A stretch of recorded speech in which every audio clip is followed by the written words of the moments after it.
था ना मैंने प्रभु कि मैं आपको कैलाश सहित लंका ले जाऊंगा। अब आप लंका प्रस्थान करने के लिए तैयार हो जाइए।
शिव शंकर शंभो, आप अपने महाभक्त के साथ ऐसा कैसे कर सकते हैं प्रभु? बहुत पीड़ा हो रही है, अपनी इस भक्त की पीड़ा को मुक्त कीजिए।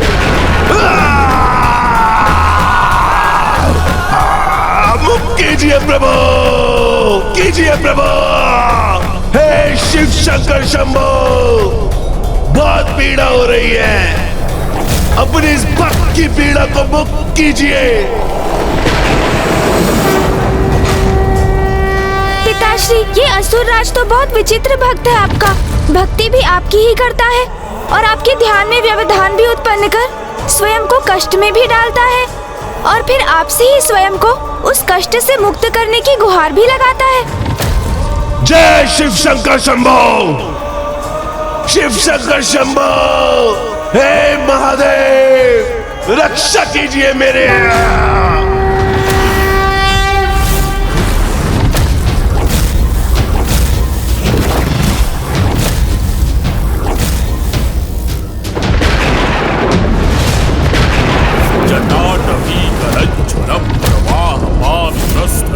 कलेवलं यनम्बितां शङ्खतुङ्गमालिकां डमड्डमड्डमड्डमन्निनादमड्डमर्भयं चकार चण्डताण्डवं करोतु नः शिवः शिवम्।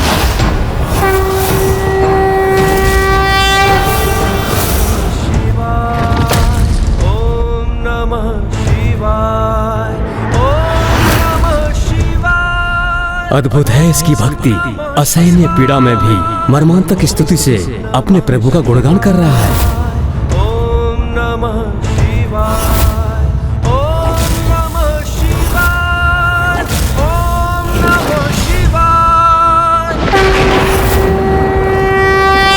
जटाकटाह संभ्रम प्रमन्निलिम्ब निर्झरी विलोल वीचि वल्लरी विराजमान मूर्धनि गद्ध गद्ध गज्ज्वलल्ललाट पट्टपावके किशोर चन्द्रशेखरे रति क्षणं मम।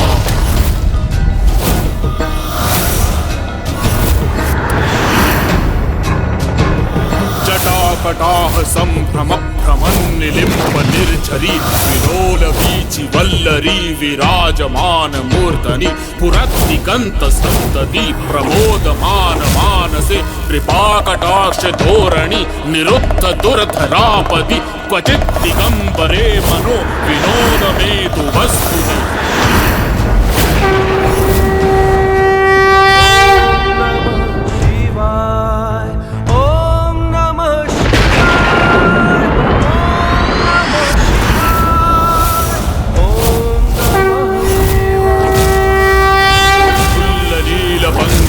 प्रपंचकारिमं प्रभावलंबि कंठकंदली चित्रवत्तंत्रं स्मरच्चिदं पुरच्चिदं मच्चिदं मखच्चिदं गजच्चिदाद कच्चिदं तमंत कच्चिदं भजे।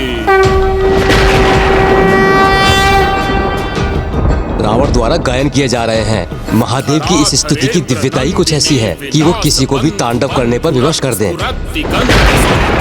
प्रबोधमान मानसे कृपाकटाक्ष धोरणि निरुद्ध दुर्धरापति क्वचित् दिगंबरे मनो विनोद में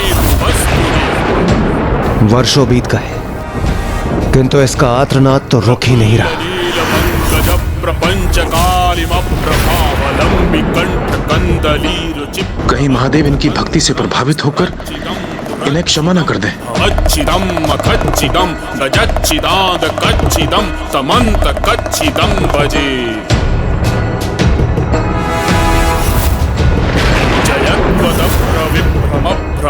भुजंगमश्वसत् विनिर्गमत्क्रमस्फुरत् कराल भाल हव्यवाढ्यमिद्धिमिद्धिमिद् फनन्मृदंग तुंग मंगल फनिक्रम प्रवर्तित प्रचंड तांडव शिव।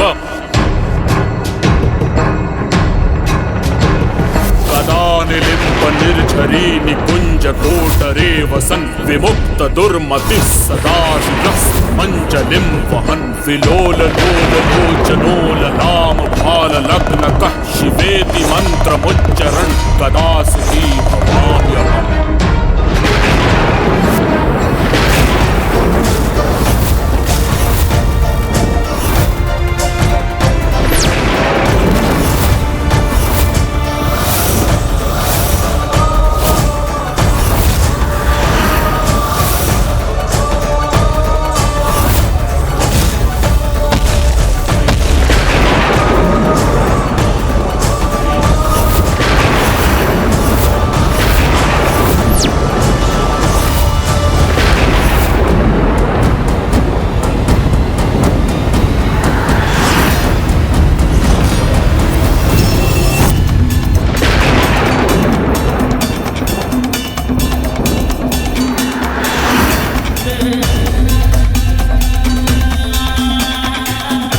इसकी भक्ति से अत्यंत प्रभावित हो रहे हैं प्रभु। कहीं वो उसकी मनोकामना पूर्ण करने हेतु इसे वरदान न प्रदान कर दे। हाँ माँ, क्योंकि पिताश्री ने दशानन को यदि अभी दर्शन दी तो वो अवश्य उनसे यही वरदान मांगेगा कि वो कैलाश का परित्याग कर उनके साथ लंका ही चले जाएं। किंतु पिताश्री को भक्त की भक्ति को फलित करने से भला कौन रोक सकता है?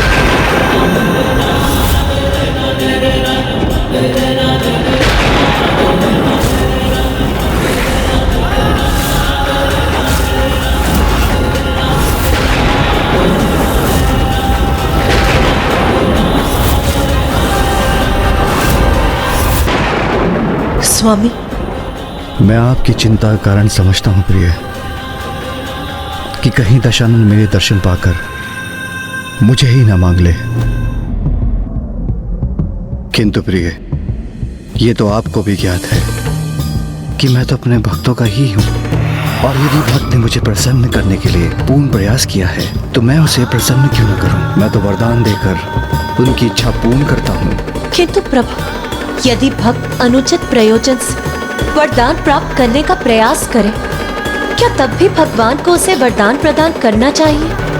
भक्त यदि भक्ति भाव और निष्ठा से भगवान को पुकारे तो ये तो भगवान का भी कर्तव्य बनता है कि उसे वरदान देकर उसकी इच्छा पूर्ण करे। जिसके उचित और अनुचित का भेद तो स्वयं भक्त को ही करना होगा।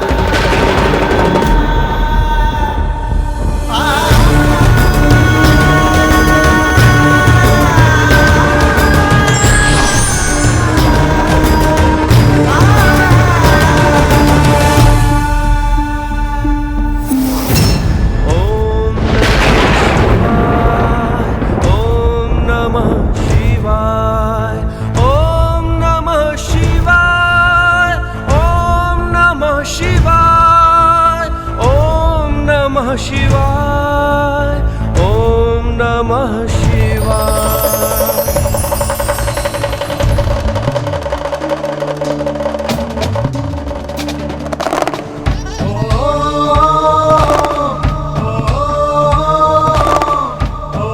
हे शिव शंकर शंभु, मेरे आराध्य अपने परम भक्त दशानन का प्रणाम स्वीकार कीजिए प्रभु।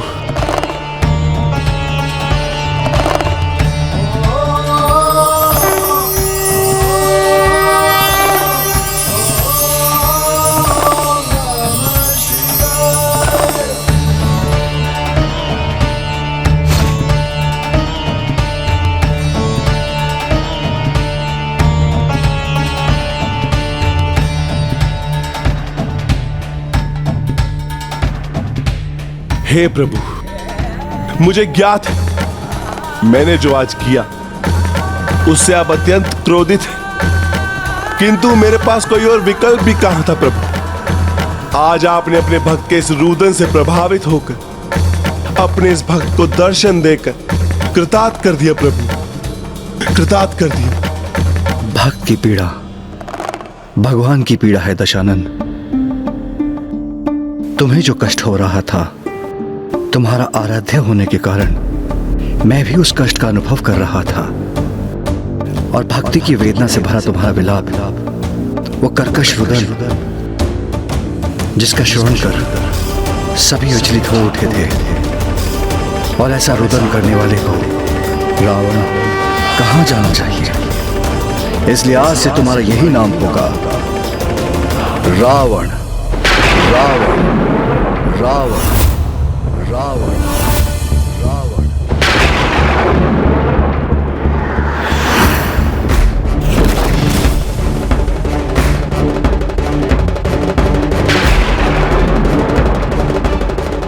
रावण रावण आज से समस्त संसार मुझे आपके दिए नाम से पुकारेगा। रावण, महाबली रावण, लंका नरेश रावण, शिव भक्त रावण।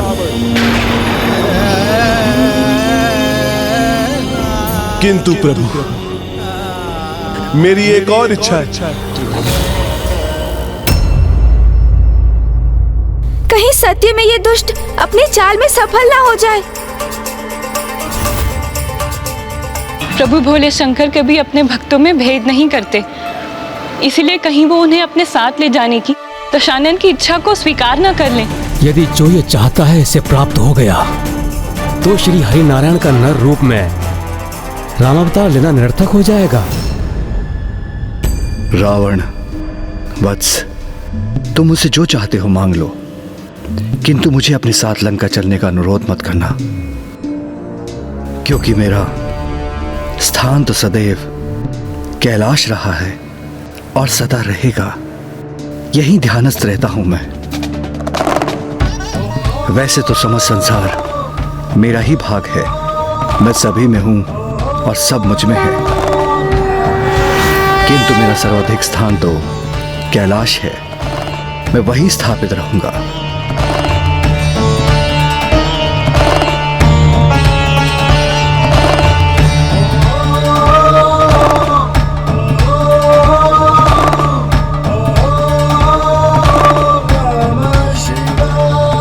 बस माता, इस बार मैं आपको कदापि निराश नहीं करूंगा। इस बार मैं प्रभु महादेव को अपने साथ लेके ही लौटूंगा, अन्यथा आपको कभी अपना मुख नहीं दिखाऊंगा मैं। जाने से पूर्व अपनी माता का आशीर्वाद नहीं लोगे पुत्र?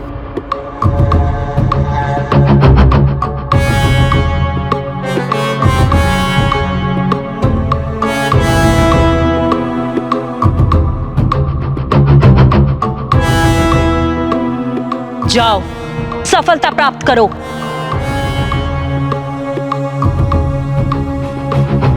किंतु स्मरण रहे, बुद्धि का प्रयोग कर, प्रत्यक्ष रूप से नहीं अपितु परोक्ष रूप से प्रभु से लंका में स्थित होने का अनुरोध करना, तो तुम अपने प्रयोजन में अवश्य सफल होगे।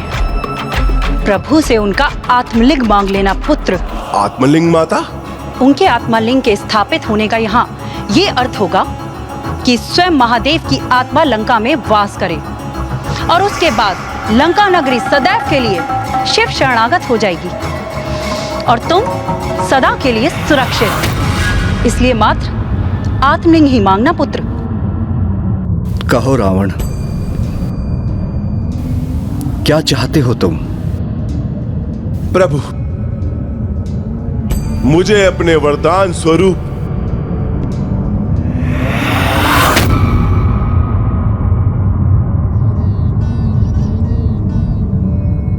आपका आत्मलिंग चाहिए। आपका आत्मलिंग चाहिए। आपका आत्मलिंग चाहिए।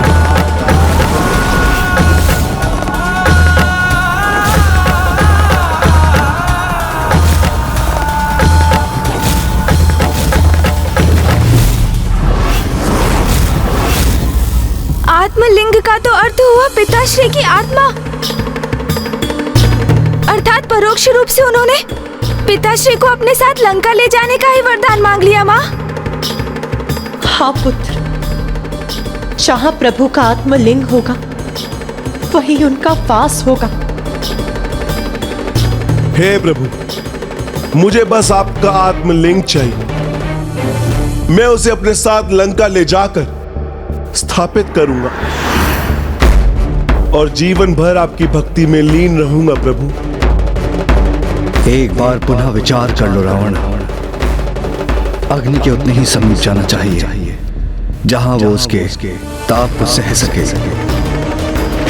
किसी जलाशय के जल में उतना ही गहरा जाना चाहिए जहां व्यक्ति श्वास ले सके। और किसी भक्त को भी अपने भगवान से वही वरदान मांगना चाहिए जिसे वो संभाल सके। मैं तुम्हें एक और अवसर देता हूं, क्योंकि कदाचित तुम्हें मुझसे कुछ अन्य मांगना चाहिए। हे प्रभु, क्या आपको मुझ पर, मेरी भक्ति, मेरी शक्ति, मेरे अनुष्ठान, मेरे वेद ज्ञान पर संदेह है? प्रभु, आपको ऐसा क्यों प्रतीत होता है प्रभु कि मैं आपके सानिध्य के योग्य नहीं? क्या मैं आपके आत्मलिंग को लंका में संभाल नहीं सकूंगा? प्रभु, रावण इतना अयोग्य नहीं। यह मेरा दृढ़ निश्चय है कि मैं लंका आपके आत्मलिंग के साथ ही लौटूंगा, क्योंकि मैंने अपनी माता को वचन दिया है। तो अपने भक्त के वचन को निभाने का अवसर देकर उसका मान रखिए प्रभु। आप स्वयं मेरे साथ लंका चले, अन्यथा अपने आत्मलिंग स्वरूप प्रदान करें प्रभु।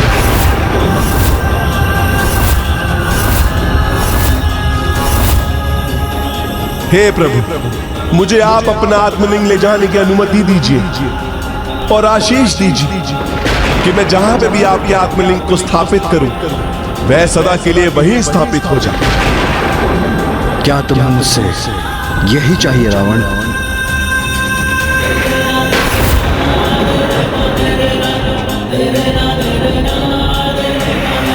उचित है रावण, मैं तुम्हें अपना आत्मलिंग प्रदान करता हूं।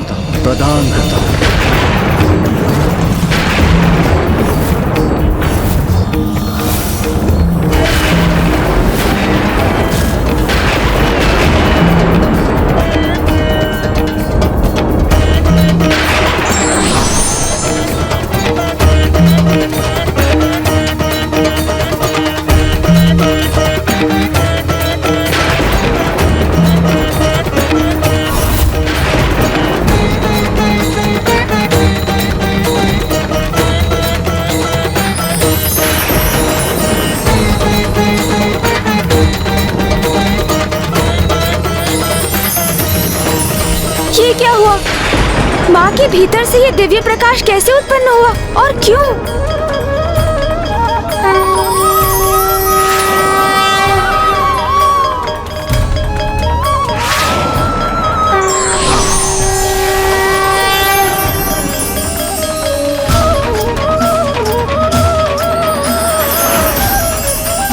स्वामी, यदि आपकी आत्मा प्रस्थान करेगी तो मेरी आत्मा को भी आपका साथ देना, आपके साथ जाना ही होगा, क्योंकि जहां आप हैं वहीं मैं हूं स्वामी।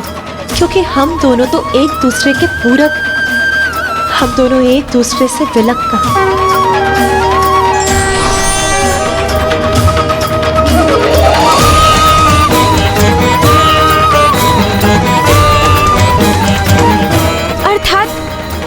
जहाँ पिताश्री के आत्मलिंग की स्थापना होगी वही माँ अपने आत्म स्वरूप में स्वयं भी रहेंगी। इसका अर्थ तो यही हुआ कि दशानन ने तो वास्तव में वरदान स्वरूप पिताश्री से वही मांग लिया जिससे सर्वोच्च तो कुछ हो ही नहीं सकता।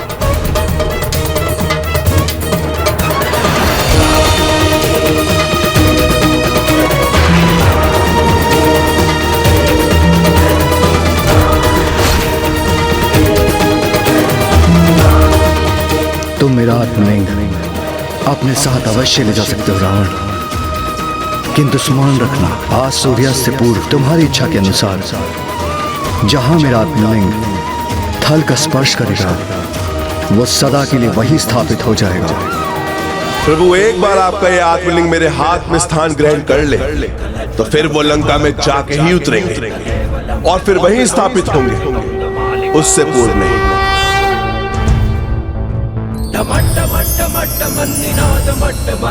चकार चंड तांडवम तनोतु नः शिवा शिवम। ओम नमः शिवाय, ओम नमः शिवाय, ओम नमः शिवाय, ओम नमः शिवाय, ओम नमः शिवाय, ओम नमः शिवाय।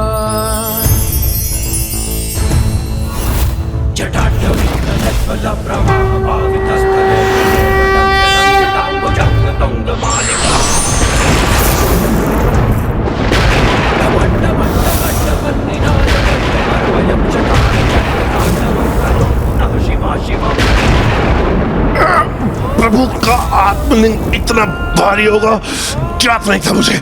इसे संभालना तो अत्यंत कठिन हो रहा है मेरे लिए। प्रभु का आत्मलिंग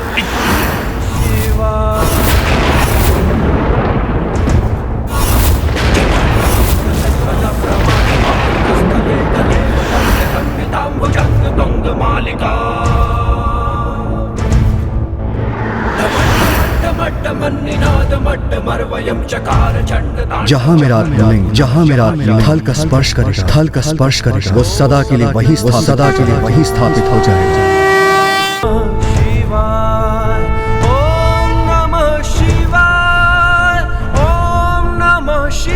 इस असुर रावण के साथ यही होना चाहिए। अब पिताश्री प्रभु महादेव के आत्मलिंग यही कैलाश में ही उतरकर सदा के लिए यहीं स्थापित हो जाएंगे।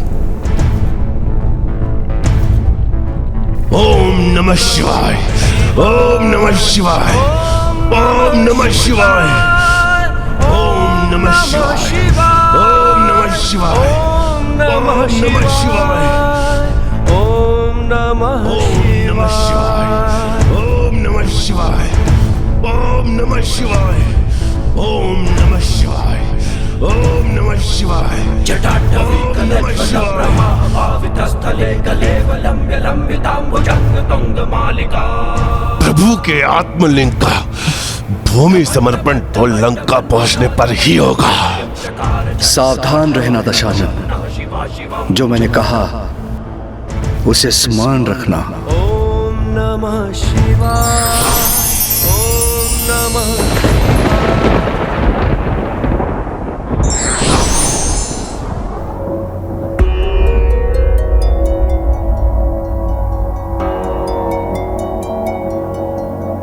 क्या हुआ पार्वती? प्रभु, आपने उसे अपना आत्मालिंग ही प्रदान कर दिया, ये ज्ञात होते हुए भी कि आपका आत्मालिंग आपकी आत्मा के ही स्वरूप है। वो मेरा भक्त था तो उसकी इच्छा कैसे पूर्ण करता? किंतु स्वामी, वो आपका भक्त होने के साथ साथ एक असुर भी है। देव अथवा दानव दोनों हमारे ही संतानें हैं, किंतु अपनी संतान को इतनी स्वतंत्रता भी नहीं देनी चाहिए कि वो अनर्थ ही कर दे। निश्चिंत रहिए प्रिय, नियति के अनुसार जो भी होगा उचित ही होगा।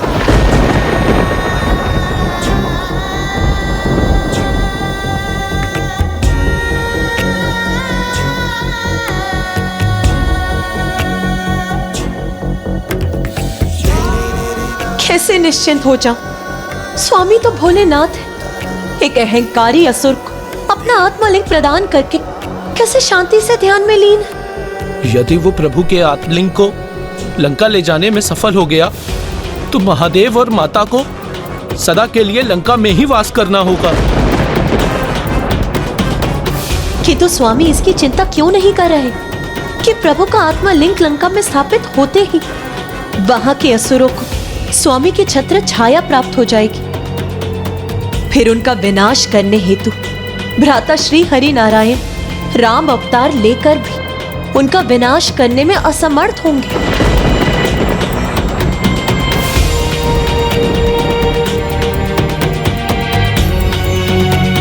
ओम नमः शिवाय, ओम नमः शिवाय, ओम नमः शिवाय,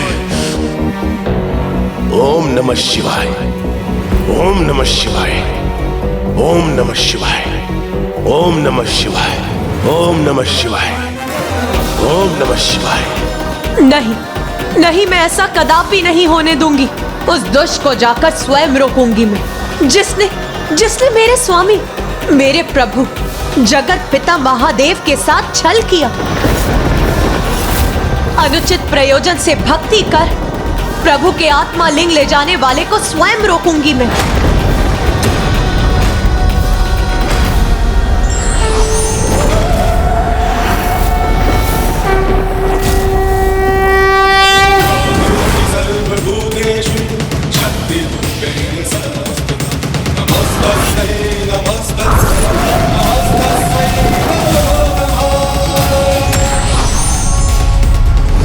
रुक जाइए देवी पार्वती, आप कुछ भूल रही हैं। दशानन भक्ति की मर्यादा को लांघ रहा है। वो ये भूल गया है कि मैं उसका एक ही पल में सर्वनाश कर दूंगी। ये वो दुष्ट भूल रहा है। किंतु आप भूल रही हैं कि स्वयं महादेव उसके साथ हैं। उसे महादेव के आत्मलिंग का सानिध्य प्राप्त है। ओम नमः शिवाय, ओम नमः शिवाय। तब मैं उस पर कैसे प्रहार कर सकती हूँ?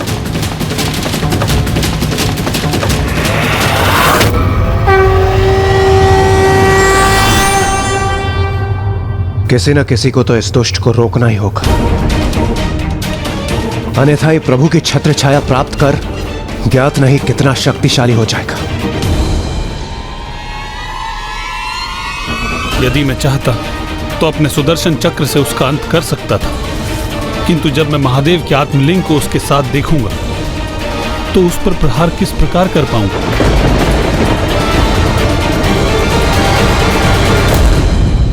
यदि उस असुर को रोकने का कार्य है दुर्गम कार्यों को सुगम बना देने वाली देवी दुर्गा नहीं कर सकती,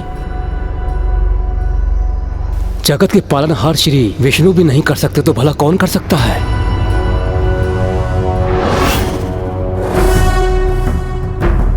यदि उसे रोकने का कोई उपाय हमने शीघ्र नहीं ढूंढा तो विलंब हो जाएगा।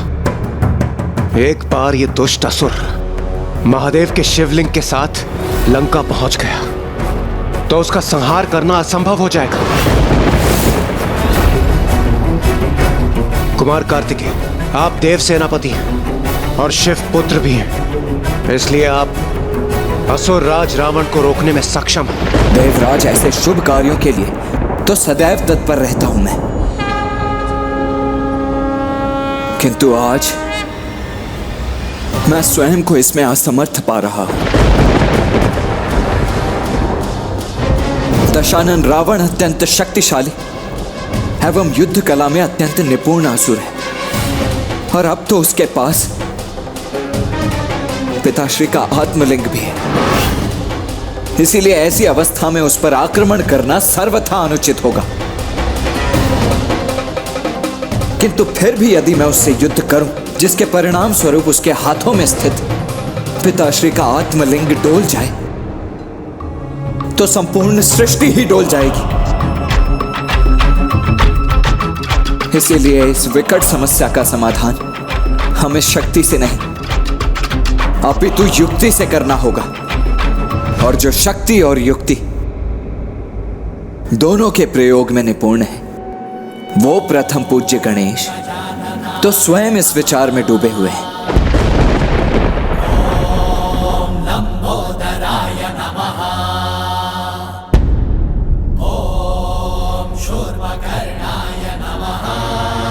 ओम नमः शिवाय, ओम नमः शिवाय, ओम नमः शिवाय।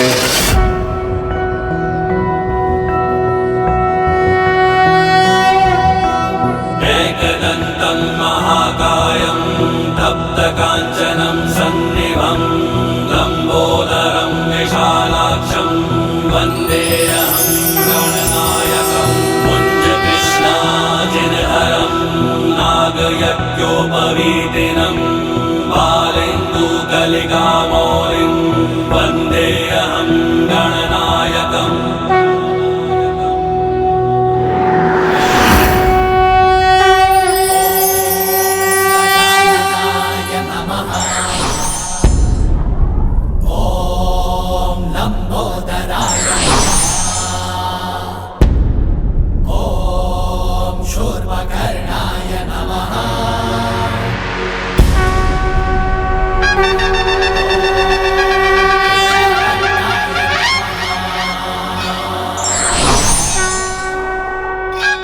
आपको चिंता करने की कोई आवश्यकता नहीं।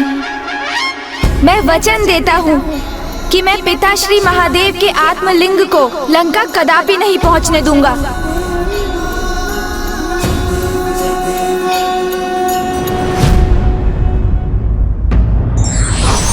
आपको चिंता करने की कोई आवश्यकता नहीं। मैं वचन देता हूँ कि मैं पिता श्री महादेव के आत्मलिंग को लंका कदापि नहीं पहुँचने दूंगा। वैसे भी दशानन रावण ने लंका की अपनी यात्रा का आरंभ विघ्नहर्ता गणेश जी का नाम लिए बिना ही किया,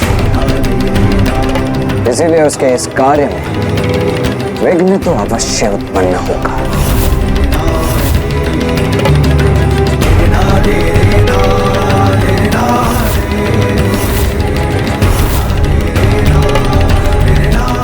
ओम नमः शिवाय, ओम नमः शिवाय, ओम नमः शिवाय, ओम नमः शिवाय, ओम नमः शिवाय।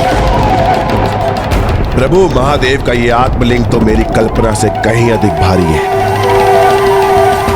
उड़ान भरो पुष्पक विमान, उड़ान भरो।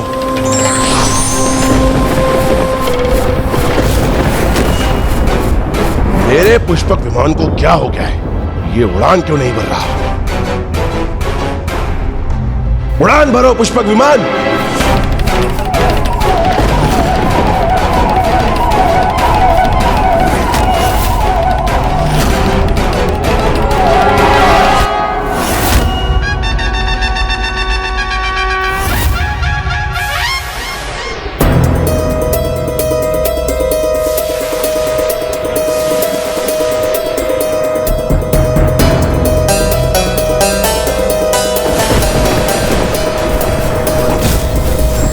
कदाचित इतनी शक्ति नहीं है इस पुष्पक विमान में कि प्रभु के आत्मलिंग के साथ उड़ान भर सके, किंतु दशानन रावण हूं मैं तो अपने पांवों पर चलकर ही संध्या होने से पूर्व प्रभु के आत्मलिंग को लंका ले जाने में सर्वसमर्थ हूं।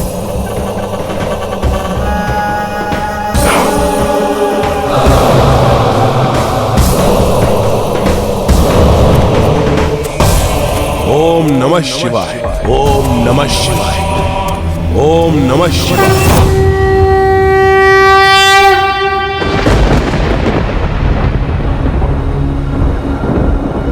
आयुष्मान भव पुत्र।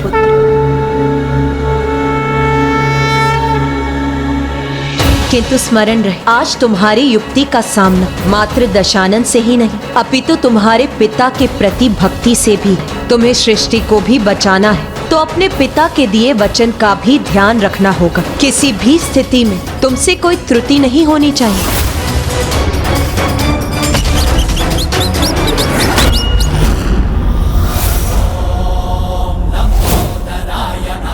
ओम नमः शिवाय।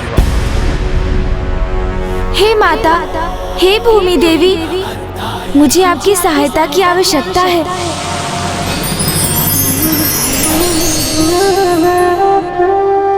प्रणाम माता।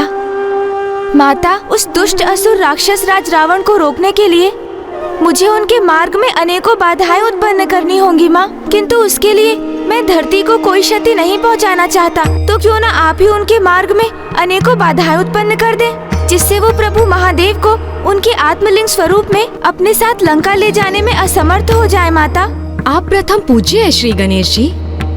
आपके तो किसी भी कार्य में सहायक बनकर मैं कृतार्थ हो जाऊंगी। आप निश्चिंत रहें, मैं आपके आदेश अनुसार इस असुर के मार्ग में अनेकों विघ्न उत्पन्न करूंगी। हे दुष्टों के लिए विघ्नकर्ता गणेश, आपको कोटि कोटि धन्यवाद माता। कोटि कोटि धन्यवाद। ओम नमः शिवाय, ओम नमः शिवाय, ओम नमः शिवाय, ओम नमः शिवाय, ओम नमः शिवाय, ओम नमः शिवाय। या देवी सर्वभूतेषु मारूपेण संस्थिता नमस्तस्यै नमस्तस्यै नमस्तस्यै नमो नमः। या देवी सर्वभूतेषु शक्तिरूपेण संस्थिता नमस्तस्यै नमस्तस्यै नमस्तस्यै नमो नमः। ओम नमः शिवाय। मेरे मार्ग में कौन व्यवधान उत्पन्न कर रहा है? मेरे समक्ष आ।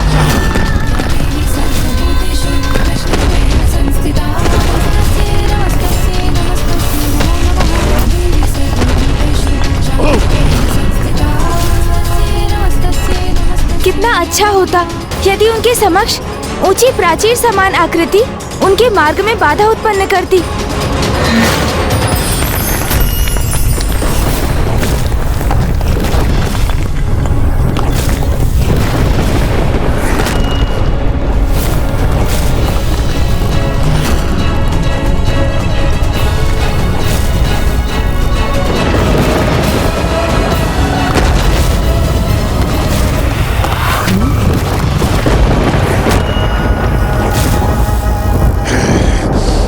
बड़ी कठिनाइयों से अपने प्रभु महादेव के भोलेपन का लाभ उठाकर उनके आत्मलिंग स्वरूप को लंका ले जा रहा हूं मैं।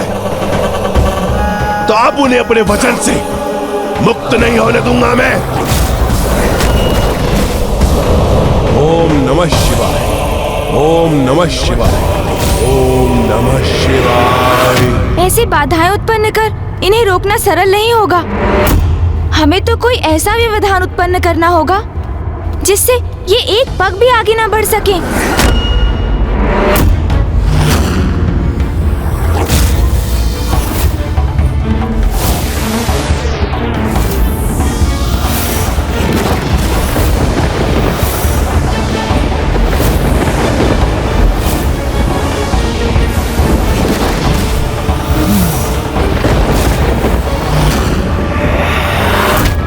मैं भी इस मिट्टी के फसाव में धंसता जा रहा हूँ। मुझे ही अपने बचाव का कोई उपाय करना होगा। शिव शंकर शंभो, शिव शंकर शंभो, जय शिव शंकर शंभो।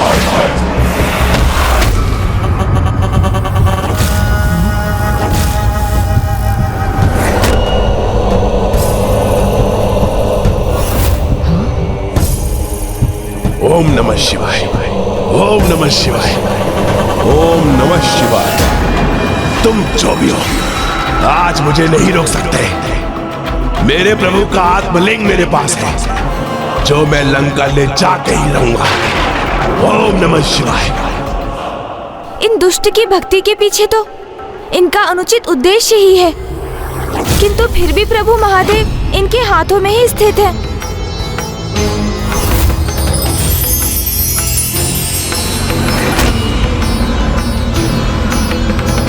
रुक जाइए माता,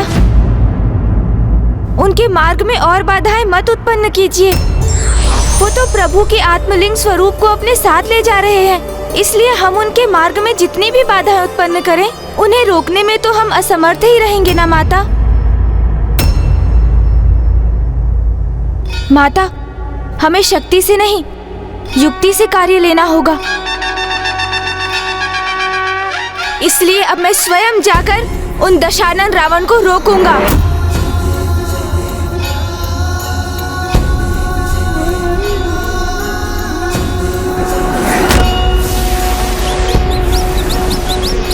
इस सर्वशक्तिशाली रावण को कैसे रोकेंगे गणेश जी?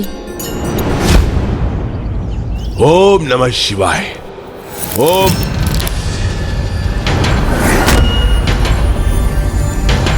नमः शिवाय। ओम नमः शिवाय। ओम नमः शिवाय। ओम नमः शिवाय। ओम नमः शिवाय।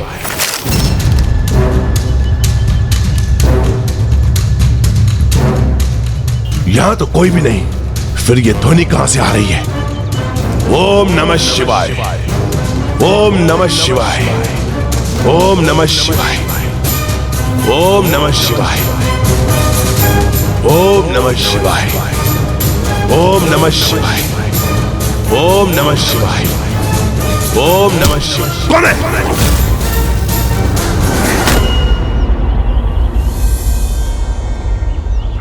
यात्रा लंबी है, इसलिए सर्वप्रथम मुझे यह सुनिश्चित करना होगा कि कोई मेरे मार्ग में बाधा उत्पन्न न करे। स्वच्छ जल है यहां और मुझे प्यास भी लगी है।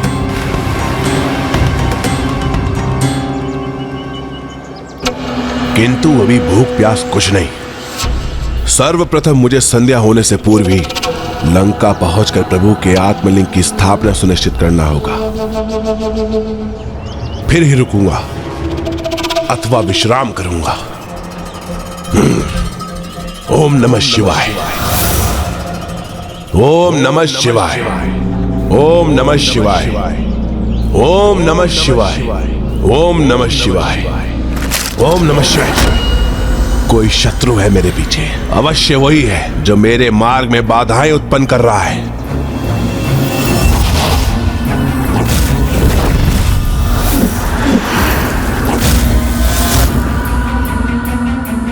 किसे ढूंढ रहे हैं दशानन रावण?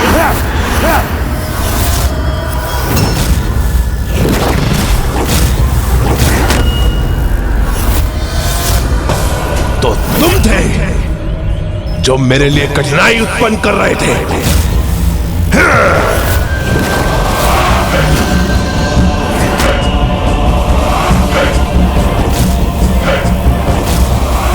इस दुष्ट असुरराज रावण ने तो महादेव द्वारा दिए गए चंद्रहास को ही उनके पुत्र पर प्रहार करने हेतु उठा लिया। गणेश जी चंद्रहास का सम्मान अवश्य करेंगे, उसका कोई उत्तर नहीं देंगे वो। किंतु फिर वो भला इस दुष्ट असुर का सामना कैसे कर पाएंगे? मेरे मार्ग की सभी बाधाएं तुमने और उन देवताओं ने उत्पन्न किए होंगे, और अब मेरे प्रभु के आत्मलिंग के लिए आए हो ना? सर्वथा उचित समझा आपने। पिताश्री के आत्मलिंग के लिए ही यहाँ आया हूँ मैं।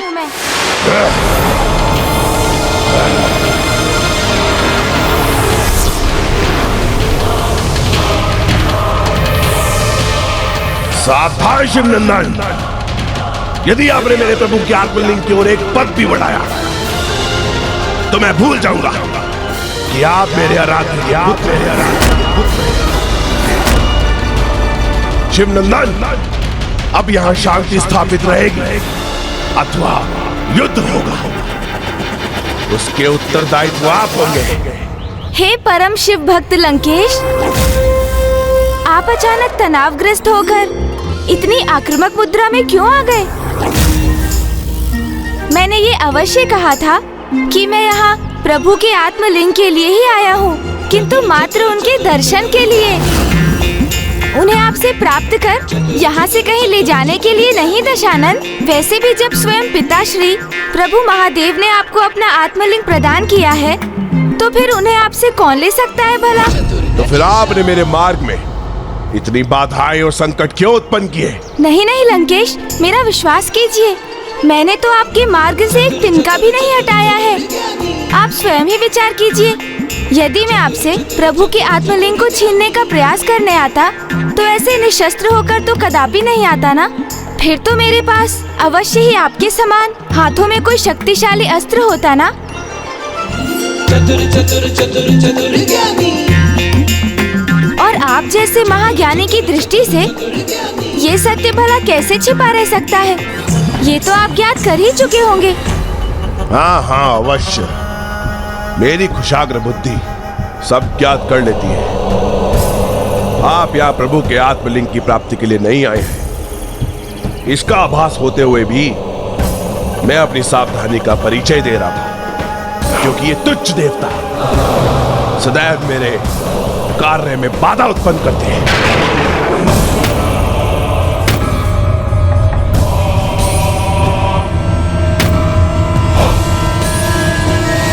मैं तो बस ये देखना चाह रहा था कि आपका भेषधर कोई देवता तो नहीं है मेरे समक्ष।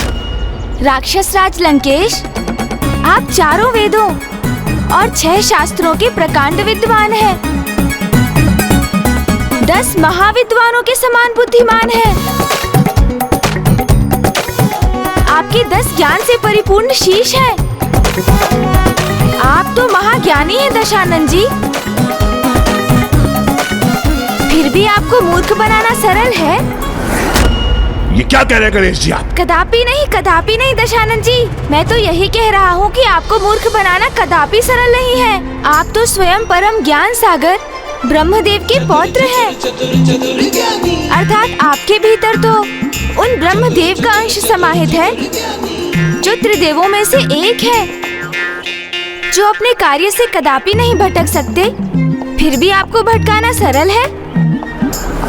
कदापि नहीं अलंकाधिपति। संगीत में आपसे निपुण तो कोई नहीं। आप जिस प्रकार अपनी वीणा का वादन करते हैं, उसमें कोई भी आपकी धुन में रम जाए।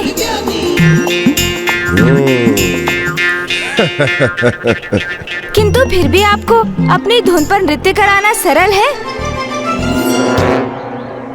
कदापि नहीं। उचित कह रहा हूँ ना गणेश जी?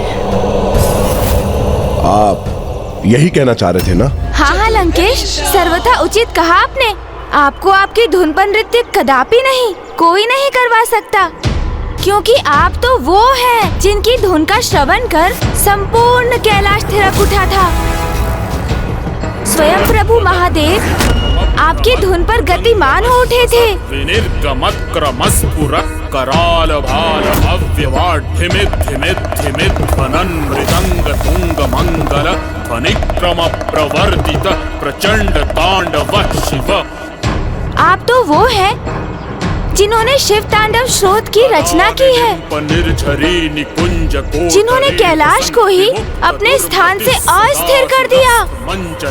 आप जैसे महान कवि, महान योद्धा, महाज्ञानी, महाभक्त भला और कहाँ। इसलिए सत्य तो ये है कि मैं मात्र प्रभु के आत्मलिंग की नहीं, अपितु आपके दर्शन प्राप्त करने भी यहाँ आया था।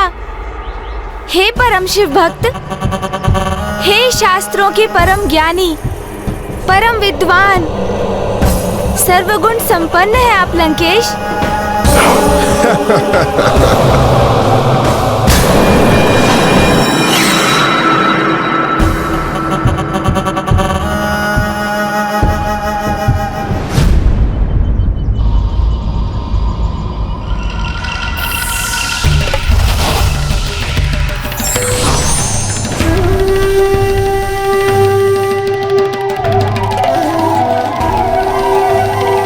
अगर आपने मेरे दर्शन कर लिया हूं तो मैं आगे बढ़ूं, क्योंकि मेरे पास व्यर्थ समय नहीं है गंवाने के लिए।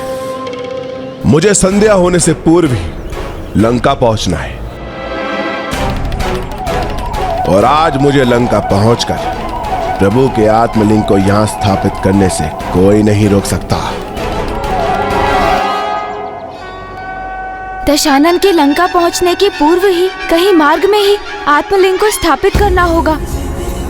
भले ही इसके लिए मुझे इन राक्षस राज लंकेश के साथ साथ संपूर्ण मार्ग ही पार क्यों ना करना पड़े।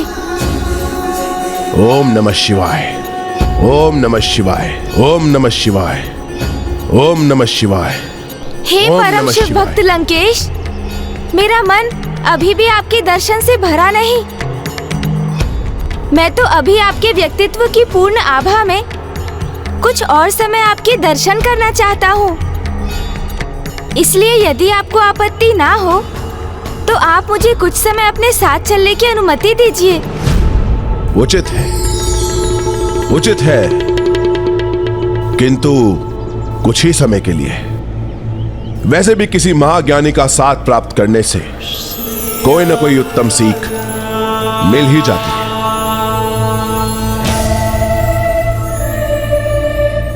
ओम नमः शिवाय, ओम नमः शिवाय, ओम नमः शिवाय, ओम नमः शिवाय।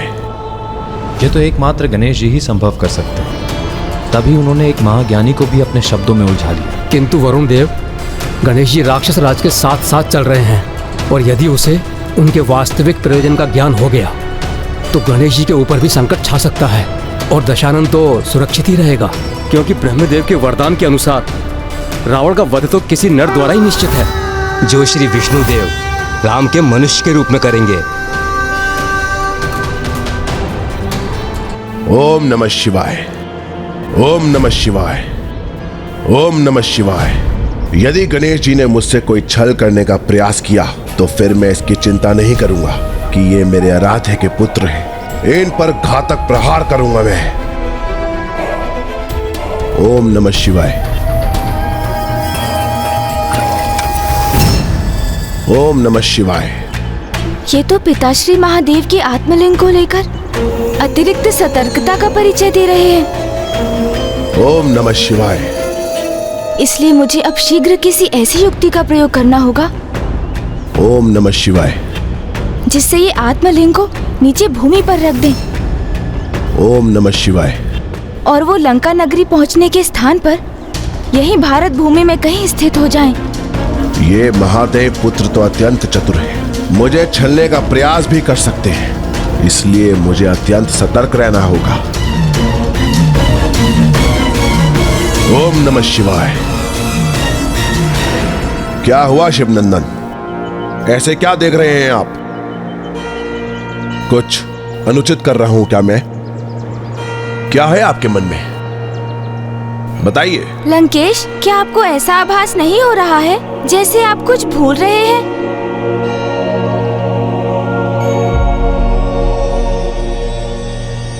एक बार को तो सूर्य देव भी भोर में प्रकट होकर अपनी रोशनी देना भूल सकते हैं, किंतु मैं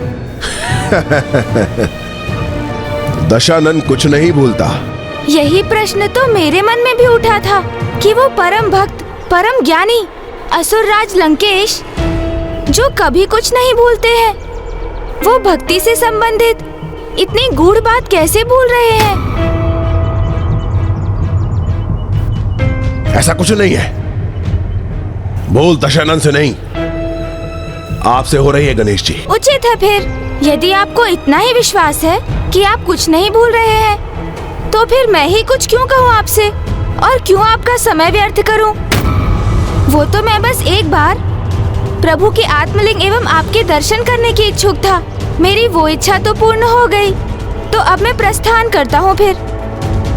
हाँ, किंतु स्मरण रखिएगा लंकेश, भक्ति का संपूर्ण फल भक्ति के समस्त नियमों का पालन करने पर ही प्राप्त होता है, अन्यथा दिव्य से दिव्य मूर्ति पाषाण ही बनी रह जाती है। और यदि सब कुछ श्रद्धा पूर्वक उचित प्रकार से किया गया हो, तो फिर पाषाण आकृति भी प्रभु का रूप धारण कर लेती है। कहीं सत्य में तो कुछ नहीं बोल रहा हूं मैं।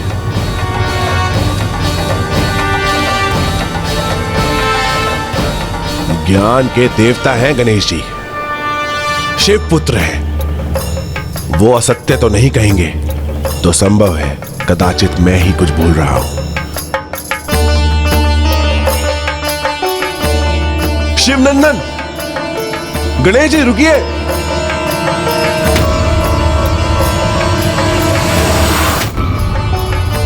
गणेश जी रुकिए, गणेश जी रुकिए।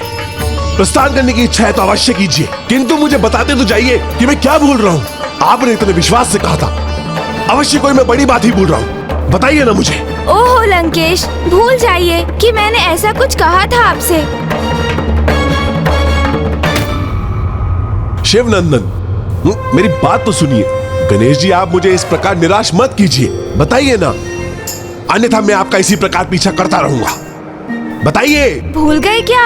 आपने ही तो इतने विश्वास से कहा था कि आप कुछ नहीं भूलते, तो फिर मेरे कुछ कहने का क्या लाभ लंकेश? आप तो रहने ही दीजिए लंकेश, उचित है मैं प्रस्थान करता हूँ। ज्ञात नहीं गणेश जी के मन में क्या योजना है, किंतु जो भी है वो अत्यंत सुदृढ़ है। कृपया करके आप मुझे बता दीजिए पार्वती नंदन कि मैं क्या भूल रहा हूँ। ओहो, यदि आप सत्य में ज्ञात करना ही चाहते हैं लंकेश, तो उचित है। सुनिए, जब भी अपने किसी आराध्य के श्री विग्रह को अथवा उनके चिन्ह, उनके प्रतीक को एक स्थान से दूसरे स्थान ले जाया जाता है, तो उनकी लीला का गान अथवा उनकी कथा सुनाना आवश्यक होता है लंकेश। तो प्रभु शिव की कुछ गाथाएं तो आपको भी ज्ञात होंगी ना? आप भूल रहे हैं गणेश जी, मैं दशानन परम शिव भक्त हूँ। मुझे अपने प्रभु के समस्त 19 अवतारों की कथा ज्ञात है। ओह अच्छा, प्रभु की समस्त कथाएं ज्ञात है आपको लंकेश? हाँ, मैं प्रभु का परम भक्त ऐसे नहीं कहलाता हूँ। तो फिर जब भगवान के श्री विग्रह की झांकी का आयोजन करने वाले ऋषि मुनि भी उनकी कथा सुनाने जाते हैं, तो आप तो स्वयं प्रभु शिव जी के आत्मलिंग को लिए जा रहे हैं, तो फिर आप उनकी कथा सुनाना कैसे भूल सकते हैं लंकेश? मैं ये कदापि नहीं बोला गणेश जी। मैं तो उस श्रोता को ढूंढ रहा था जिन्हें मैं शिव कथा सुना सकूं, किंतु अब वो मुझे मिल गए हैं जिन्हें वो मैं कथा सुना सकता हूँ। कौन मिल गया आपको लंकेश? किसे सुनाएंगे प्रभु की कथाएं आप पार्वती नंदन, आप आ गए ना मेरे समक्ष। अब ये कथा मैं आपको सुनाऊंगा। अंततः मैं इनके साथ कुछ और समय रहने का उपाय तो ढूंढ सका। अब मार्ग के मध्य में उचित समय पर लंकेश को विवश कर दूंगा कि वो प्रभु के आत्मलिंग को भूमि पर रख दे और प्रभु महादेव सागर पार लंका ना जाकर यहीं भारत भूमि में स्थापित हो जाए। और पिताश्री के जिन 19 अवतारों का उल्लेख भैया ने किया था, मुझे उनकी कथा का श्रवण करने का सौभाग्य भी प्राप्त हो जाएगा। किंतु अभी तो ये मेरी यात्रा का प्रथम चरण ही है। अब मुझे अगले चरण पर पहुंचने का भी कोई उपाय सोचना होगा। तो अब मैं इसके भय को ही अपना शस्त्र बना लेता हूँ। किस सोच विचार में डूब गए आप शिव सूत गजानन? क्या आप प्रभु के 19 अवतारों की कथा सुनने के लिए तैयार हैं? दुर्भाग्यवश मैं इस कथा का श्रवण नहीं कर सकता लंकेश। क्यों गणेश जी, क्या आपको इन कथाओं के श्रवण में कोई भी रुचि नहीं? रुचि तो है असुरराज लंकेश, किंतु कथा का श्रवण करने पर कुछ दक्षिणा प्रदान करनी होती है और मेरे पास तो दक्षिणा देने के लिए कुछ भी नहीं। और फिर आप स्वर्ण नगरी लंका नरेश हैं, आपको वैसे भी भला कोई क्या दे सकता है, इसलिए मेरा प्रस्थान करना ही उचित होगा। पार्वती नंदन, क्यों? रुकिए तो।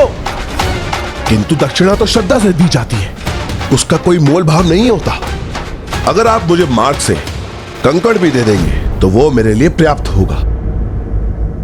फिर तो मेरे पास कुछ ऐसा है जिसे मैं आपको दक्षिणा दे सकता हूँ और वो आपके लिए लाभकारी भी होगा लंकेश। ये देखिए, जल है मेरे पास। मार्ग में जब कथा सुनाते सुनाते आपका कंठ सूखेगा तो यही पुनः उसे तर करेगा। मुझे वचन दीजिए दशानन, मैं जब भी आपको दक्षिणा स्वरूप कलश प्रदान करूं, आप उसमें से कुछ जल अवश्य ग्रहण करेंगे। और ऐसा तब तक होता रहेगा जब तक मेरा कलश ही जल से रिक्त ना हो जाए। इतने छोटे से कलश के जल से तो मेरा कंठ भी कहां तर होगा।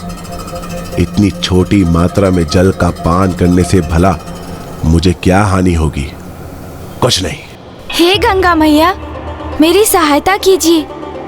इस असुरराज को रोकने हेतु इनको बार बार जल पान करवाने की आवश्यकता है।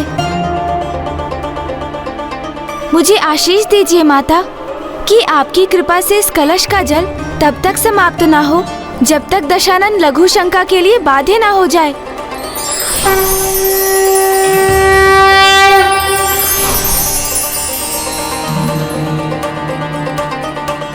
मैं वचन देता हूं, कथा के मध्य जब भी आप मुझे दक्षिणा स्वरूप ये जल देंगे, मैं उसे अस्वीकार नहीं करूंगा। प्रतीत होता है गणेश जी ने एक अत्यंत उत्तम योजना गढ़ी है। जो भी है, मैं तो आशा करता हूं कि गणेश जी अपनी युक्ति से इस चतुर असुर राज रावण को परास्त करने में सफल हो जाएं। अब आप अविलंब शिव कथा आरंभ कीजिए लंकेश, और इस अवधि के लिए यदि आप चाहें तो मैं आत्मलिंग को अपने हाथों में ले सकता हूँ।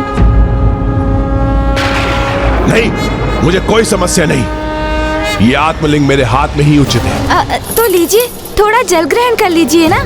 शिव कथा आरंभ करने के पूर्व अपने कंठ को तो तर कर लीजिए।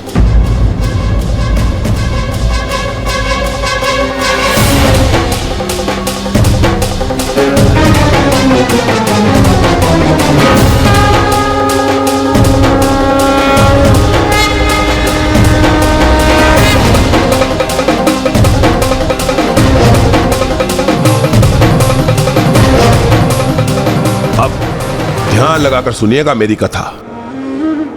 ओम नमः शिवाय, ओम नमः शिवाय, ओम नमः शिवाय। ये तो तुम्हें ज्ञात ही होगा, सर्वप्रथम माता ने 10 महाविद्या रूप धारण कर धीरे धीरे संसार की रचना की। माता ने जीवन हेतु सृष्टि का निर्माण तो कर दिया, किंतु जिस प्रकार शरीर में आत्मा का वास उसे सजीव करता है, एक भवन में जीवन की सकारात्मक ऊर्जा के संचार से ग्रह बनता है, उसी प्रकार सृष्टि को जीवन योग्य मेरे प्रभु महादेव शिव शंकर भोले ने बनाया।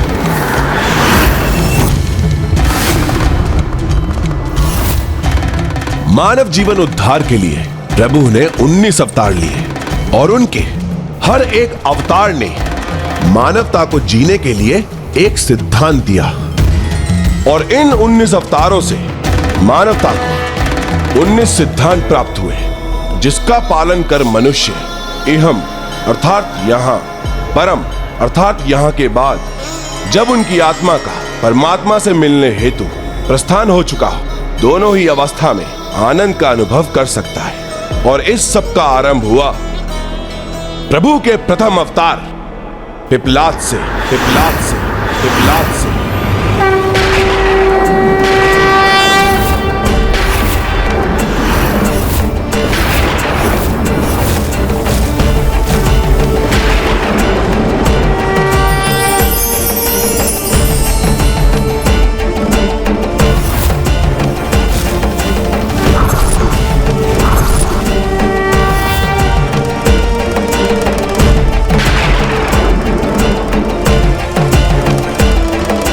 महादेव के प्रथम अवतार श्री पिपलाद जी की कथा सुनाने के लिए मुझे और भी पीछे जाना होगा, किंतु सर्वप्रथम शनिदेव की जन्म कथा सुननी होगी आपको। प्रभु महादेव के लिए पिपलाद अवतार लेने के पीछे शनिदेव की विशेष भूमिका रही है, क्योंकि कर्मफल दाता शनिदेव का जब दंड विधान एक अबोध बालक के लिए भी उसी प्रकार अत्यंत कठोर और सख्त बना रहा, तो फिर महादेव का प्रभु पिपलाद के रूप में अवतरित होना। गणेश जी, मैं जो आपको महादेव के 19 अवतारों की कथा बताने जा रहा हूँ, उनमें प्रथम नाम प्रभु पिपलाद का आता है। प्रभु पिपलाद? मनुष्य जाति के कल्याण के लिए प्रभु ने अपने लीला अनुसार साधारण मनुष्य के बालक के रूप में जन्म लिया, किंतु दुख की बात तो ये थी कि उनके जन्म लेते ही उनकी माता सुवर्चा को उनका त्याग करने के लिए विवश होना पड़ा।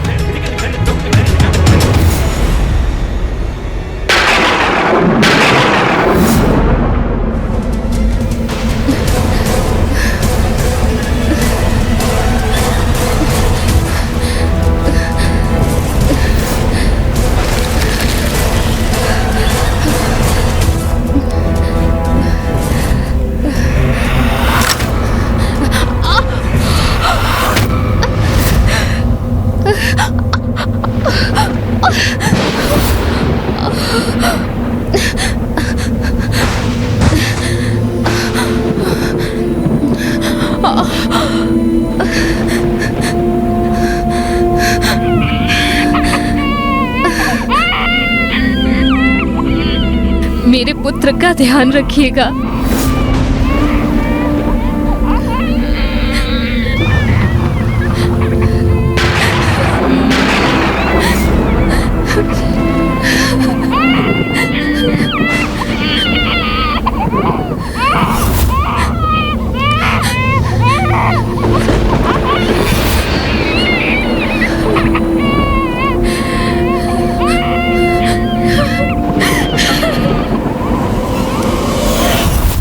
कोई माता अपने नवजात शिशु को वन में वृक्ष के नीचे छोड़कर कैसे जा सकती है?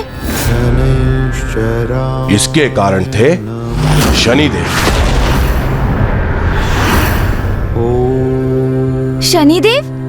वही शनिदेव जो नवग्रहों में से एक है? हाँ, वही कर्म फलदाता। कठोर वक्र दृष्टि है उनकी। वही है शनिदेव। और उन्हीं को ही नियंत्रित करने के लिए प्रभु महादेव को उनका पहला अवतार लेना पड़ा। दशानन जी, सत्य तो ये है कि मेरे मन में भी शनिदेव को लेकर अनेकों प्रश्न हैं। सर्वप्रथम तो आप मुझे ये बताइए कि देव अर्थात तो देवता होता है, फिर ऐसा क्या कारण है लंकेश कि शेष ग्रहों को छोड़कर केवल इन्हीं एक ग्रह के नाम के बाद देव शब्द जुड़कर वे शनिदेव बन गए, जबकि वो तो मात्र 9 ग्रहों में से एक है। और ये भी कि मनुष्य हो अथवा देवता, सभी उनसे भयभीत क्यों रहते हैं? और विशेष रूप से उनकी वक्र दृष्टि का भय सभी पर क्यों छाया रहता है? उनके प्रत्यक्ष दर्शन क्यों नहीं हो सकते? उन्हें कर्मदाता क्यों कहा जाता है? और मैंने तो ये भी सुना था कि स्वयं भगवान शिव को भी शनिदेव से छिपने पर विवश होना पड़ा था। जब इतना प्रभावी और भयंकर है शनिदेव की दृष्टि का प्रकोप, तो फिर महादेव के अवतार ने उन्हें कैसे नियंत्रित किया? आप चिंता न कीजिए पार्वती नंदन, आपको आपके प्रत्येक प्रश्नों का उत्तर अवश्य मिलेगा, क्योंकि आपने ये प्रश्न उनसे किया है जो इन प्रश्नों के उत्तर देने का सामर्थ्य रखता है। महादेव के प्रथम अवतार श्री पिपला जी की कथा सुनाने के लिए मुझे और भी पीछे जाना होगा। सर्वप्रथम शनिदेव की जन्म कथा सुननी होगी आपको। हाँ हाँ अवश्य लंकेश, मैं तो ये कथा सुनने के लिए अति उत्सुक हूँ, किंतु उसके पूर्व कुछ जल तो ग्रहण कर लीजिए। ये लीजिए, जल ग्रहण कीजिए। अच्छा है, आप बार बार जल का पान करेंगे तभी तो लघु शंका भी जाएंगे लंकेश, और मुझे उसी क्षण की प्रतीक्षा रहेगी, क्योंकि आपको लघु शंका लगते ही आप ये आत्मलिंग मुझे थमाएंगे और मैं उसी क्षण पिता श्री महादेव के आत्मलिंग को भूमि पर रख दूंगा। इसलिए तो ये आवश्यक है कि मैं आपको कथा के मध्य में इसी प्रकार बार बार जलपान कराता रहूं। अब कहिए ना कथा। जैसे कि आपको ज्ञात होगा, शनिदेव सूर्य पुत्र है और सूर्य देव का विवाह विश्वकर्मा जी की पुत्री संज्ञा से हुआ था।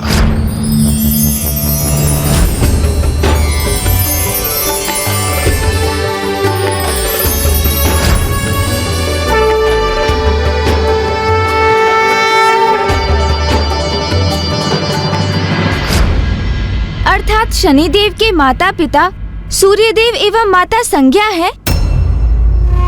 नहीं, देवी संज्ञा शनिदेव की माता नहीं थी। तो फिर कौन है उनकी माता? वही तो मैं कहने जा रहा हूँ गणेश जी, मुझे एक बार कथा सुनाने तो दीजिए। हाँ अवश्य, आप कहिए ना। सूर्यदेव और देवी संज्ञा की 3 संतान थी। प्रथम संतान मनु, फिर यम, और उनकी तृतीय संतान देवी यमुना थी, जो कालांतर में जाके यमुना नदी में परिवर्तित हुई। फिर शनिदेव का जन्म कब हुआ और उनकी माता कौन थी? ये लीजिए, जल ग्रहण कीजिए।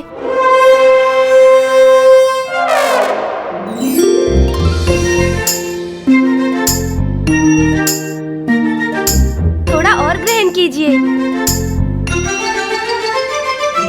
चतुर चतुर चतुर चतुर ज्ञानी, चतुर चतुर चतुर चतुर ज्ञानी। अब जब मैं कथा सुनाऊंगा, आप कृपया करके उसमें बाधा मत डालिएगा। जी दशानन। सूर्यदेव और देवी संज्ञा के बीच में अत्यधिक प्रेम था, किंतु सूर्यदेव का तेज दिन प्रतिदिन बढ़ता ही जा रहा था तो देवी संज्ञा उनके तेज की तीव्रता को सहने में असमर्थ होने लगी। प्रिय,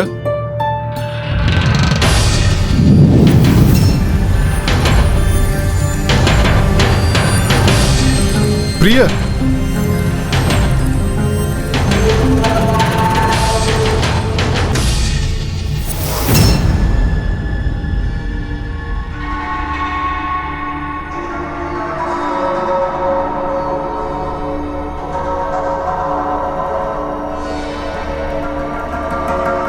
कितने दुर्भाग्य की बात है कि मेरी पत्नी ही मुझसे अपना श्रृंगार छुपा रही है। नहीं स्वामी, मैं स्वयं को आपसे छिपाने का प्रयास नहीं कर रही थी। मुझसे तो बस आपका तेज सहन नहीं हो रहा है।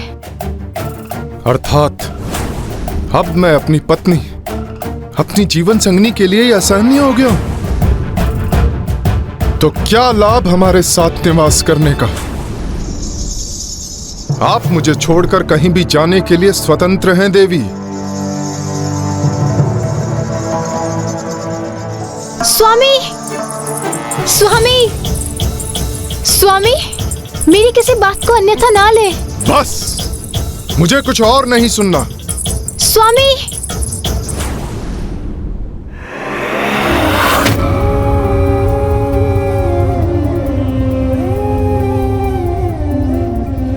मेरे प्राणनाथ हैं आप, किंतु मैं क्या करूं? आपके तेज को सह पाना मेरे लिए असंभव हो रहा है।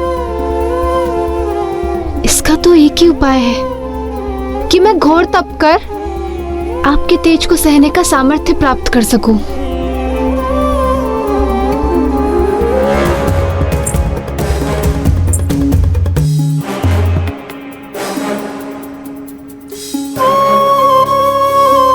किंतु अभी मैं आपको छोड़ के गई तो आप इसका कोई अन्य अनर्थ ना निकाल लें और इससे हमारे मध्य में दूरी और ना बढ़ जाए।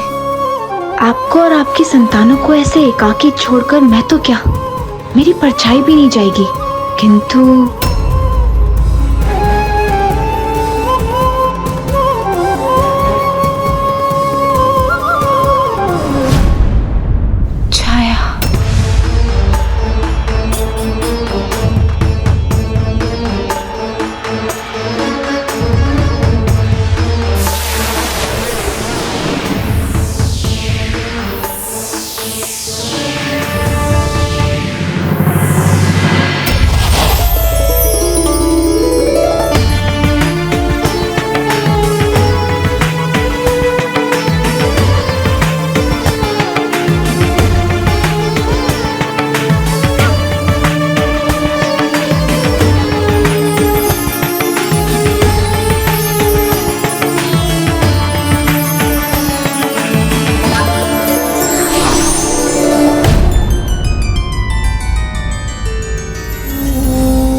देवी, मैं सूर्यदेव की पत्नी संज्ञा हूँ और आप मेरी छाया हैं। मुझसे पृथक ना आपका कोई अस्तित्व था, ना कोई पहचान, किंतु अब मैंने आपको अपनी प्रतिछाया से रचा है, तो आपको मेरे प्रत्येक आदेश का पालन करना होगा। अवश्य देवी संज्ञा, आपकी छाया होने के नाते आपके प्रत्येक आदेश का पालन करना मेरा धर्म है। कहिए, आपका क्या आदेश है?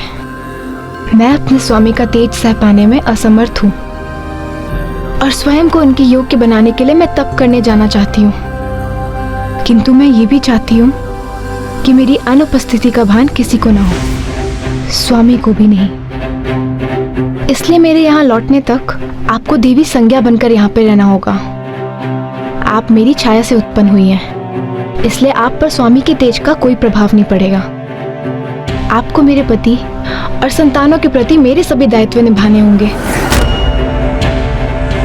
ये आप क्या कह रही हैं देवी संज्ञा? मेरे पति सूर्यदेव के साथ आपको गृहस्थ जीवन का निर्वाह करना होगा। समस्त संसारिक सुख देने होंगे आपको उन्हें।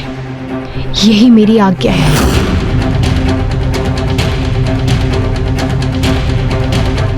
मैं उनके साथ गृहस्थ जीवन कैसे बिता सकती हूँ जो किसी अन्य स्त्री के स्वामी हैं? मैं उनके साथ ऐसा कपट कैसे कर सकती हूँ? नहीं, मैं आपके आदेश का पालन नहीं कर सकती। ये कैसी विडंबना है, कैसी विचित्र दुविधा में डाल दिया माता संज्ञा ने माता छाया को। कोई स्त्री किसी अन्य स्त्री के पति के साथ कैसे दाम्पत्य जीवन बिता सकती है? क्योंकि वो ऐसा करने में विवश जो थी। आपका ये रूप, रंग, आकार सब मेरा दिया हुआ है, इसलिए आप मेरे आदेश को नकार नहीं सकती। मेरा ये तप करना अति आवश्यक है और इस अंतराल में आपका यहाँ रहकर मेरे परिवार की देखरेख करना अनिवार्य है। और जब मैं यहाँ लौटूं, तो आपको मुझ में पुनः समाहित होना होगा और आपको मुझे एक और वचन देना होगा कि हमारे इस संवाद की सूचना किसी को नहीं होनी चाहिए और किसी को ये ज्ञात नहीं होना चाहिए कि आप देवी संज्ञा नहीं, देवी छाया है।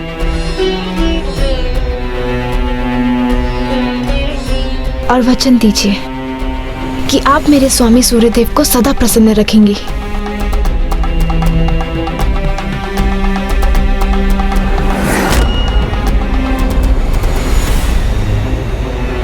मैं आपको वचन देती हूँ, मैं आपको वचन देती हूँ।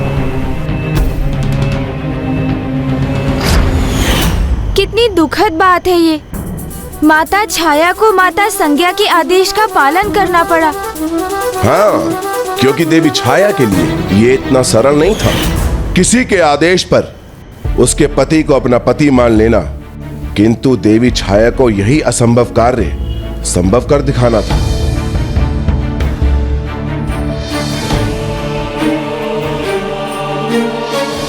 रुकिए।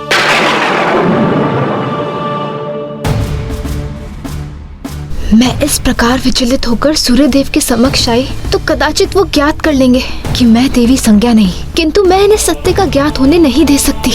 ये वचन दिया है मैंने देवी संज्ञा को।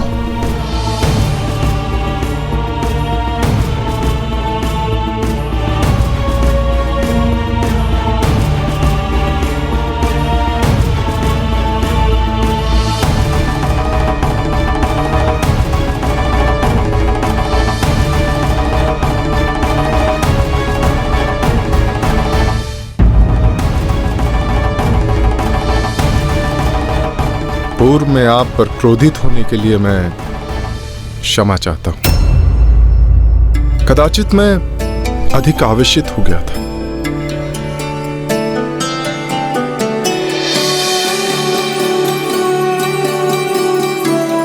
मैं तो आपसे अत्यधिक प्रेम करता हूं और क्षमा चाहता हूं कि मेरा तेज आपके लिए असहनीय हो जाता है।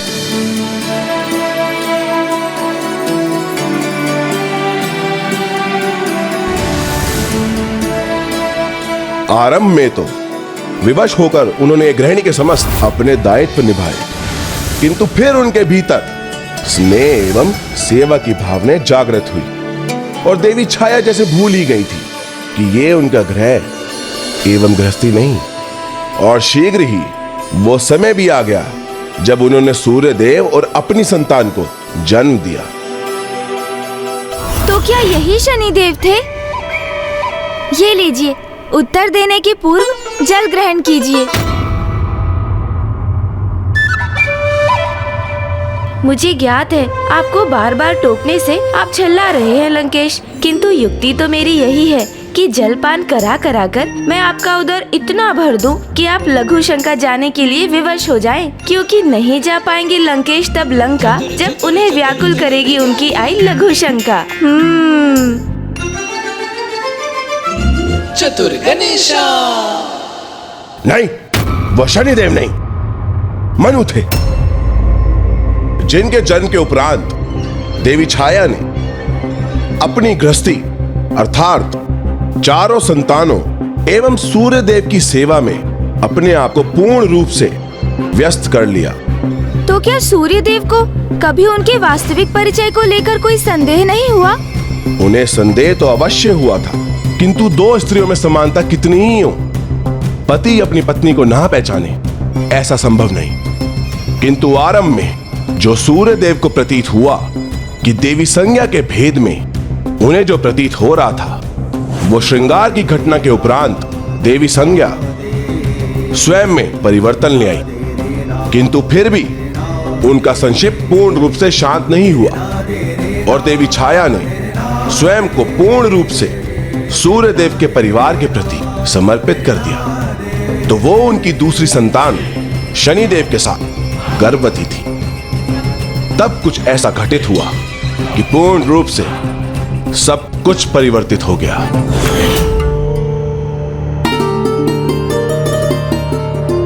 प्रिय,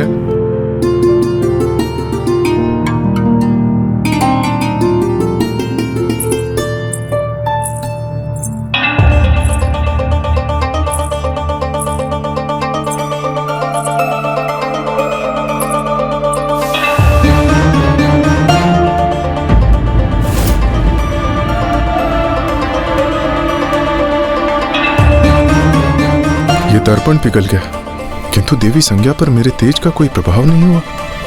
यह कैसे संभव? क्या रहस्य है इसके पीछे?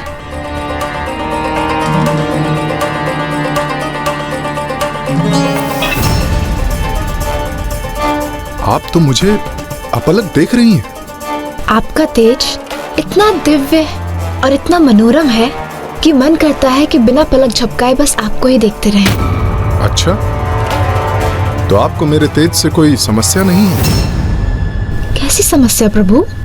एक समय था जब आप मुझे एक क्षण भी नहीं देख पाती थी, और आज आप अलग देख रही हैं। वो सत्य था या ये सत्य है?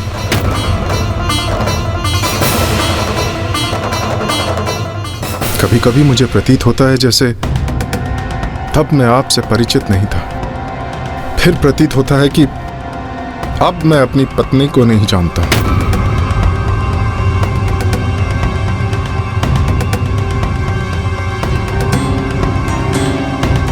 अब हमारे संबंध में वो दृढ़ता है जो पूर्व में नहीं थी। हम दोनों, हमारा परिवार आनंदित है, किंतु फिर भी एक दीर्घ समय से मुझे किसी कमी का आभास हो रहा है। आप ऐसा क्यों कह रहे हैं स्वामी? क्या मैंने आपकी सेवा में कोई कमी शेष रहने दी? क्या मैंने आपकी प्रत्येक आज्ञा का पालन नहीं किया? किंतु अनेकों बार आपको देखकर ऐसा प्रतीत होता है जैसे मेरी संज्ञा मेरे समक्ष होकर भी मेरे समीप नहीं। कभी कभी मुझे प्रतीत होता है कि मैं संज्ञा के साथ नहीं, उसकी छाया के साथ।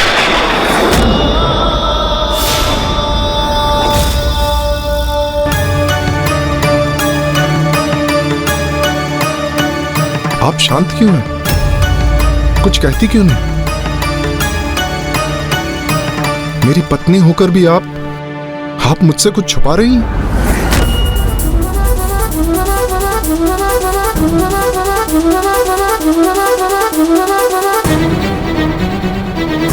आपका इस प्रकार मौन रहना मेरे मन में अनेकों संशय उत्पन्न कर रहा है कि आप मेरी पत्नी हैं भी या नहीं। मेरी आज्ञा का सदैव पालन करती है ना, तो फिर आज आपके मुख से एक भी शब्द उत्पन्न क्यों नहीं हो रहा? कैसे बताऊं आपको स्वामी? देवी संज्ञा को वचन जो दिया है मैंने, मैं वचनबद्ध हूं। पति का पत्नी से और पत्नी का पति से कुछ भी गुप्त रखना ग्रस्त जीवन की मर्यादा के विरुद्ध है। और आपका इस प्रकार मौन रहने का एक ही अर्थ है कि आप मुझसे कुछ गुप्त रख रही हैं। आप ऐसा क्यों सोच रहे हैं स्वामी? क्या मैंने आपके प्रति अपने प्रेम, श्रद्धा और सेवा में कोई कमी छोड़ी है? आपके नेत्रों और आपकी वाणी के भावों में भेद है देवी। वाणी कुछ और कह रही है और नेत्र कुछ और समझा रहे हैं। सत्य आप मुझे बताएंगी अथवा मैं स्वयं ज्ञात कर लूं, क्योंकि अब आपका मुझसे कुछ भी भेद रखना मेरे लिए अत्यंत कष्टदायक है। स्वामी सुनिए तो, स्वामी।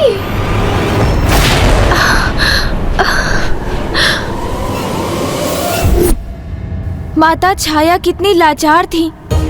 वो सत्य को उजागर भी नहीं कर सकती और फिर उसे गुप्त भी नहीं रख सकती थी। और फिर जैसे जैसे समय बढ़ता गया उन दोनों के मध्य भेद बढ़ते गए और सूर्यदेव ने अपनी सेवा से उन्हें वंचित कर दिया।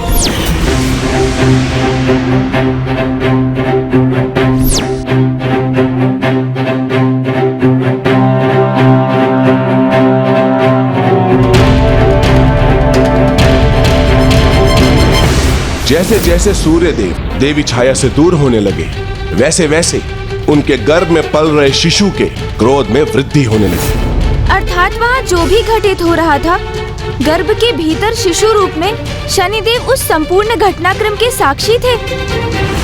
फिर क्या हुआ लंकेश जी? सूर्यदेव के व्यवहार में आते परिवर्तन और उनकी पीड़ा में वृद्धि से देवी छाया को कष्ट होने लगा और देवी छाया ने वो निर्णय लिया जो कदाचित उन्हें नहीं लेना चाहिए था।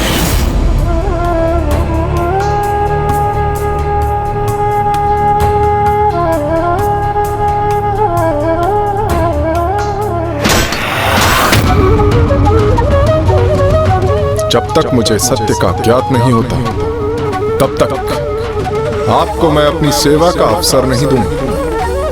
आज से मैं आपको अपने सभी कर्तव्यों से मुक्त करता हूं।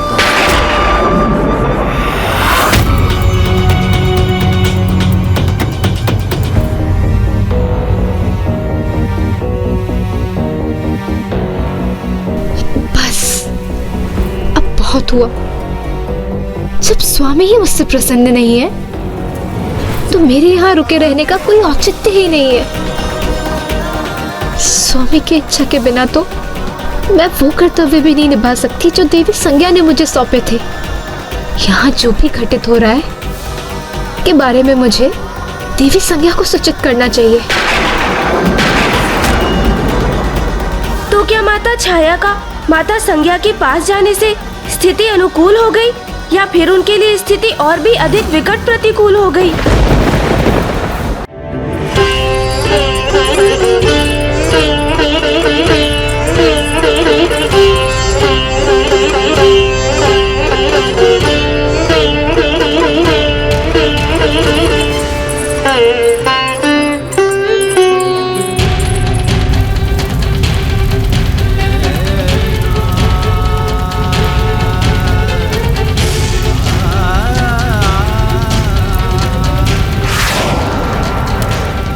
देवी छाया ये भूल गई थी कि सूर्यदेव की दृष्टि कभी भी किसी पे भी पड़ सकती है।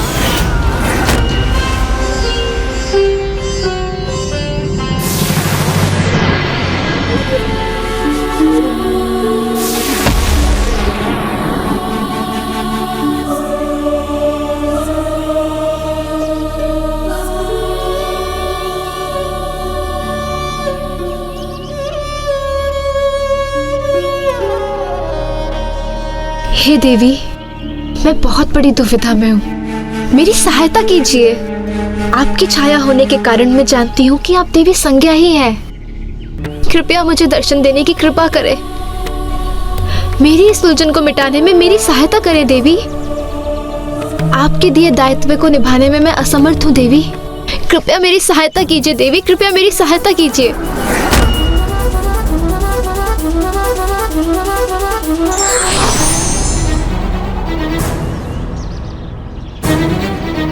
देवी संज्ञा। प्रिय,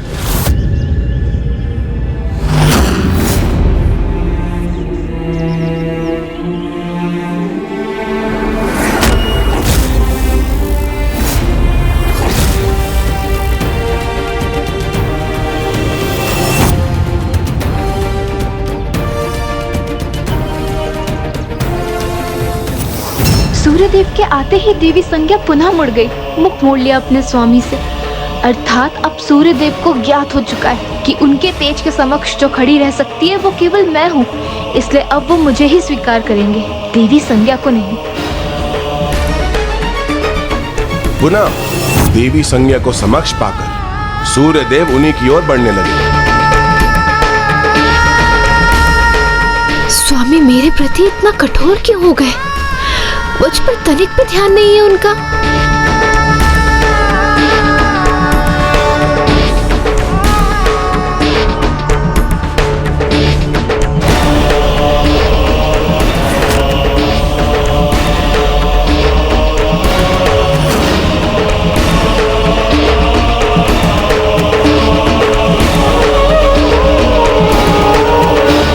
तो क्या अब स्वामी के जीवन में मेरा कोई स्थान शेष नहीं? आप मुझसे इतनी दूर क्यों चली आई? आपका मेरे निकट न होने का आभास मुझे अनेकों बार हुआ, क्योंकि मुझे यह प्रतीत होने लगा था कि जो मेरे साथ है वो सत्य नहीं, मात्र एक छलावा है। मैं मात्र एक छलावा हूँ स्वामी के लिए? किंतु स्वामी, आपको ये आभास कैसे हुआ कि आपके साथ जो है वो मैं नहीं? देवी छाया तो सर्वथा मेरे ही समान है। मेरे जीवन का अभिन्न अंग है आप, मेरी जीवन संगनी है। आपके साथ से मुझे पूर्णता प्राप्त होती है, तो आपका मेरे साथ ना होने का आभास मुझे कैसे नहीं होता? और वैसे भी इस अवधि में जो मेरे साथ थी वो कभी भी आपके समान मुझे प्रतीत नहीं हुई। स्वामी ने मुझे पल भर में ही स्वयं के जीवन से विलग कर दिया।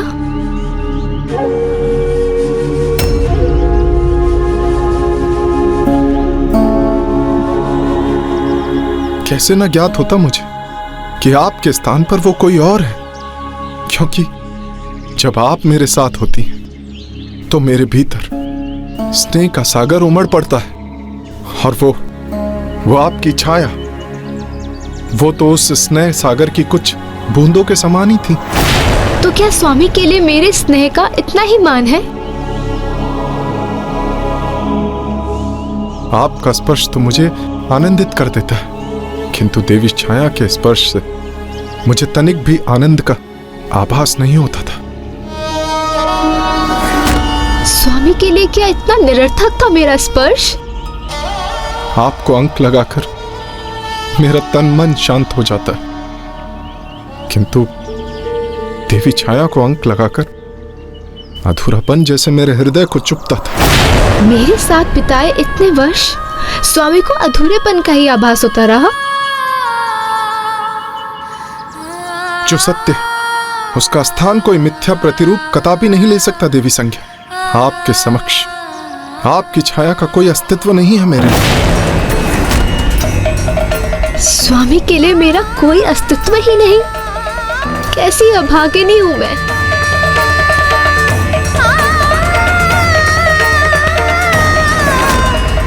इसलिए आप मेरे साथ लौट चलिए देवी संज्ञा, क्योंकि मुझे कोई और नहीं, केवल आपका साथ चाहिए।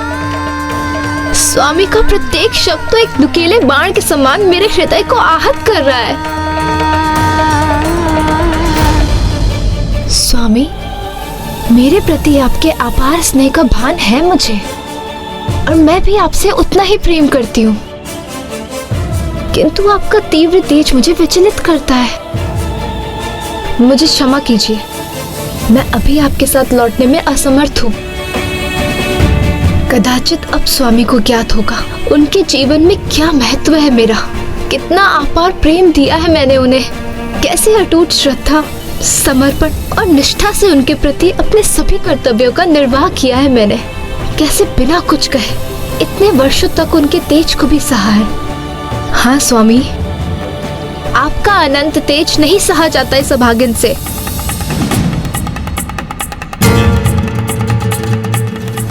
अब ज्ञात होगा स्वामी को कि कितना त्याग किया है मैंने उनके लिए।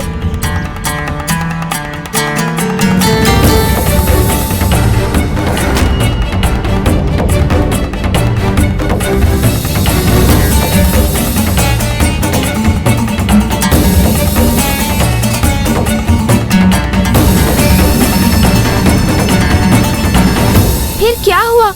क्या किया सूर्यदेव ने?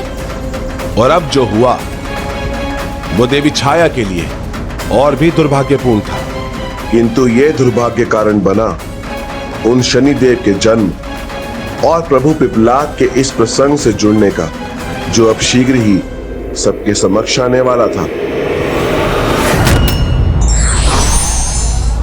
प्रत्येक घटना के पीछे कोई ना कोई बड़ा कारण अवश्य होता है, जिसका प्रतिफल भी आज नहीं तो कल अवश्य ही दिख जाता है।